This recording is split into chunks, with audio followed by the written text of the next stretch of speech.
नमस्कार मित्रों, TV 20 news पर मैं हूं आपके साथ अशोक वर्मा। आप देखते रहिए टीवी 20 न्यूज, बने रहिए हमारे साथ। अम्बेडकर नगर से एक खबर है जहां कैबिनेट मंत्री प्रकाश राजभर का बड़ा बयान सामने आया है। उन्होंने कहा है कि अखिलेश यादव के दुर्गंध वाले बयान पर ओपी राजभर का पलटवार आया है सामने। अखिलेश यादव गलत आरोप लगाते हैं, ऐसा कहना है ओपी राजभर का। सरकार ने गौशाला बनाकर अन्य पशुओं को गौशाला पहुंचाया। सरकार के कार्य से अखिलेश यादव को दुर्गंध आ रही है, ये कहना है ओपी राजभर का। ओपी राजभर ने भी कहा कि अभी 12 साल तक अखिलेश सुगंध लेते रहें, दुर्गंध बताते रहें।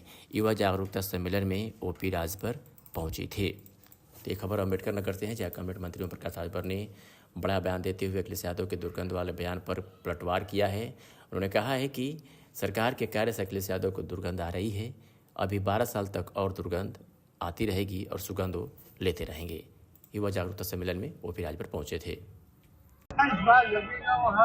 बहराइच में मेला लगना चाहिए कि ना लगना चाहिए, क्या मांग है? ये प्रशासन का है। हम तो राजभर सुहेल देव जी का मेला लगाने जा रहे हैं।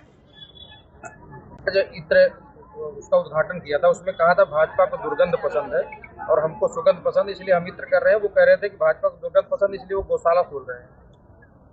देखिए, वही आरोप लगाते हैं जब किसान की फसल नुकसान होती है, तो वही आप लोगों के सामने बोलते हैं कि सरकार के पास कोई व्यवस्था नहीं है, किसान परेशान है, उसकी फसल नुकसान हो रही है। जब सरकार ने गौशाला बना करके जो अन्ना पशु थे उनको वहाँ पहुँचाने का काम किया, अब उनको दुर्गंध आ रही है। कहा किया जाएगा? अब उनको 8 साल हुआ है, अभी कम से कम 12 साल उनको इसी तरह सुगंध लेते रहें और दुर्गंध बताते रहें, कुछ मिलना नहीं। पे जो मौत हुई थी उस पर अखिलेश यादव ने कहा है कि 25 लाख के बजाय 2.5 लाख दिया गया है, भाजपा बेईमानी न करे। वो झूठ बोल रहे हैं, उनको खुद नहीं पता है। जो यहाँ वादा हुआ है उस वादे पर सरकार, अभी तो जौनपुर में 2 लोग मरे थे, उनको 25-25 लाख रुपया मिला है। तो हम लाभार्थी से बात करके हम बात करें कि हम उनकी बात को मान लें? वो तो हमेशा हर बात का विरोध करते हैं। अयोध्या में मंदिर बना तब भी बुरा था, महाकुंभ लगा, पहले उन्होंने जो बयान दिया उस बयान के हिसाब से जाके महाकुंभ में 11 डुबकी लगाए। अब 11 डुबकी का मतलब क्या था तो वही बता सकते हैं।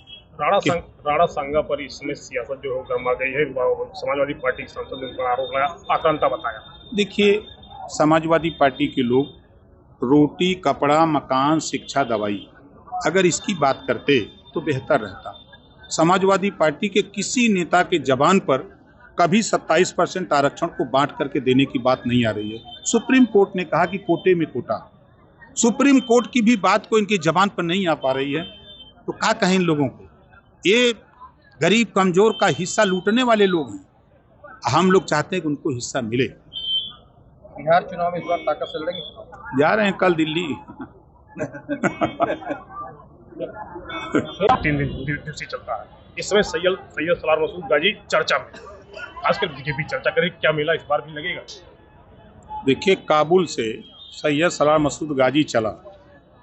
भारत में 585 राजा उस समय थे, तो तमाम राजा हारे, कुछ मार दिए गए, कुछ शरण में उनके चले गए। जब टहलते टहलते वो मारते पीटते बहराइच की तरफ बढ़ा, तो राजभर महाराजा सुहेल देव जी ने आसपास के अपने कई राजाओं को इकट्ठा किया और विचार विमर्श करके नानपारा मैदान में 21 दिन युद्ध हुआ। 21वें दिन सैयद सलार मसूद गाजी नानपारा मैदान से भागा, कुटला नदी के किनारे महाराजा सुहेल देव जी ने वहीं मार गिराया।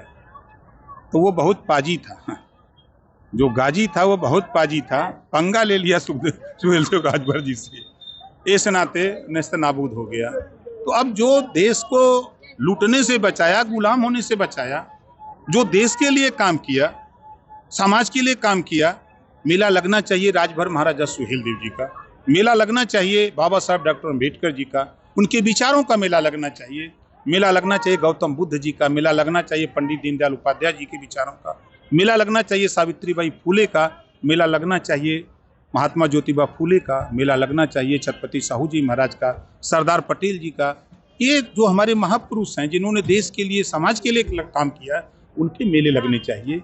अब कल तक हम लोग नहीं जानते थे, अब जैसे 22 साल पहले सुहेल देव जी के 2-3% लोग जानत रहा, अब आज पूरा देश जान गया। तो इतिहास को पढ़ा गया, इतिहास के पन्ने में जो छुपा था इतिहास उसको उजागर किया गया। अब लोग पढ़ लिख रहे हैं, इतिहास पढ़ रहे हैं कि कब कब मुगलों का आक्रमण हुआ, क्या क्या हुआ। तो अब शिक्षा जस जस बढ़ रही है तस तस अपने इतिहास को